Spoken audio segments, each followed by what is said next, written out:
Bon, Albert Camus d'abord, c'est un type qui avait un peu d'allure et qui avait capté que la philo ça te dispensait pas de pouvoir serrer des meufs et d'avoir une dégaine de cow-boy. D'ailleurs, il était pas trop mal, ouais, il y a beaucoup de photos de lui qui le montrent. C'est pas comme Kant là et son unique photo de profil dans laquelle on dirait qu'il hésite entre découper ou jeter dans la scène le cadavre de la fillette qui vient de violer, sous le coup d'une pulsion level M le maudit, qui était d'ailleurs allemand lui aussi, hein, corrélation pour ceux qui savent lire entre les lignes. Bref, aussi faut savoir que Camus il est mort à 46 ans tué par Gallimard. Tu sais, l'éditeur chez qui t'as dû au moins acheter un bouquin de force au collège, c'était lui. Tu vois, il était avec Camus, il roulait et ils se sont plantés dans un arbre. Et là, tchoum, il disparaît. Bah oui, les arbres faut les planter, faut pas se planter dedans. Après, si tu te considères comme une graine de génie, c'est normal de vouloir te planter. Et c'est marrant parce qu'il adorait James Dean au point de vouloir lui ressembler un petit peu, ça se voit dans son regard sur certaines photos que je vais mettre. James Dean il s'est planté également sur la route. Bon, c'est une anecdote un peu morbide, hein. Enfin bon, je me suis dit tant que je suis là, pourquoi pas distribuer des histoires Peggy 18, hein, je suis pas Père Castor, bâtard. Allez, dernier truc, quand Albert Camus il était malade et qu'il était un peu dérangé, il allait aux toilettes et il faisait des cacamus. Oh non, pas ça, pas après tout ce que tu as fait. Aïe, aïe, aïe, aïe, aïe.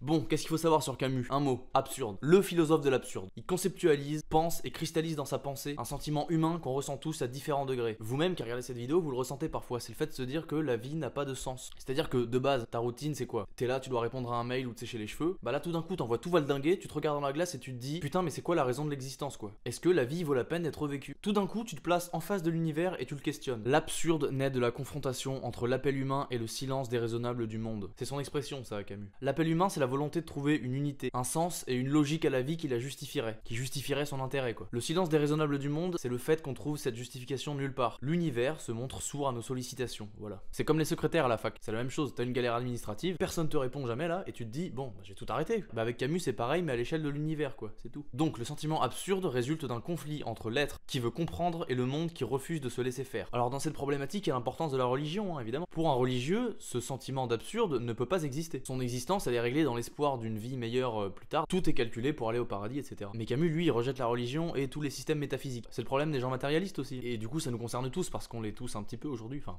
pas tous.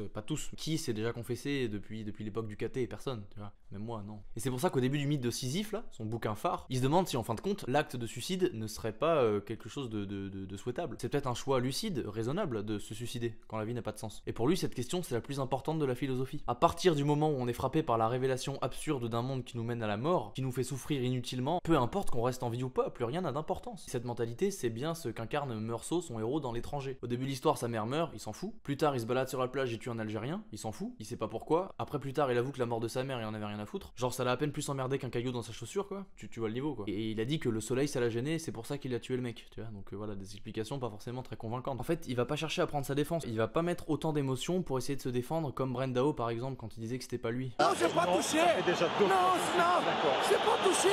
Il s'en branle, il assume ce qu'il fait. Pendant le procès, tout le monde se fout de sa gueule quand il dit que c'est le soleil qui l'a gêné et tout. Et à la fois, son personnage, il peut être vu comme amoral ou immoral, et à la fois pourvu d'une certaine pureté. Je m'explique. C'est un individu habité par l'absurde. Il se fout de donner une bonne image de lui au monde. Tout l'indiffère en fait. Il ne ment pas. Et c'est vrai que quand on y pense, on passe une grande partie de notre temps à mentir, dans le sens où on exagère toujours des choses pour les convenances, pour la bienséance, etc. Et bah lui non. On fait semblant de s'intéresser aux gens. On surjoue en fait tout un tas de choses dans la vie. Bah son personnage, lui, il est vrai. Il ne ment pas. Peu importe le regard des autres ou les sentences qui vont découler de son absence justement d'intérêt pour la vie. Et en réalité, c'est ça qui va le faire condamner, son personnage, plus que le meurtre en question. C'est le fait qu'il s'en foute de tout, qui va gêner la société, plus que le fait qu'il ait tué quelqu'un. C'est ça qui est intéressant aussi dans l'ouvrage. Et évidemment, ce personnage de Meursault, c'est une partie de l'âme de Camus à un moment donné de son trajet philosophique. Et avec ce personnage, il pousse à bout le caractère absurde. Voilà. L'absurde, c'est un divorce entre l'homme et le monde. Donc oui, on peut constater que c'est vachement pessimiste comme vision. Et c'est intéressant parce que je dis vision, mais l'absurde, c'est pas une vision. Ça part d'un sentiment de désespoir, il est désabusé et rien n'a de sens. Rien ne l'anime. Donc ce qui caractérise l'absurde en réalité, c'est une absence de vision. Une absence de vision qui mène à l'apathie et peu à peu à la mort de l'âme et de l'être, de l'individualité de la personne. C'est profond. C'est humain, trop humain dirait Nietzsche. Mais Albert Camus refuse le suicide, qui est un échappatoire vain, comme les croyances irrationnelles d'ailleurs, hein, comme la religion et tout pour lui. Certes, l'homme ne comprendra jamais le monde, certes, le monde n'assimilera jamais l'homme, et ne lui fera jamais prendre racine, comme il fait prendre racine aux végétaux, aux minéraux et même aux animaux. Bref, il y a que l'homme qui prend pas racine dans le monde, c'est pour ça qu'il atteint l'absurde et pas les autres espèces. Et l'homme en fait est condamné, mais de cette condamnation, de ce gouffre, de cette malédiction, il faut en tirer une façon de vivre. Mais par contre, faut pas se réfugier dans le nihilisme. Ça, c'est la tentation de son héros de L'étranger là. Il faut vivre cette absurdité en toute lucidité. Donc faut refuser le suicide. Et c'est un acte passionnel de le refuser. Parce que la raison absurde, elle considère comme rationnelle de le faire. Donc faut refuser la mort et les refuges et les abris religieux.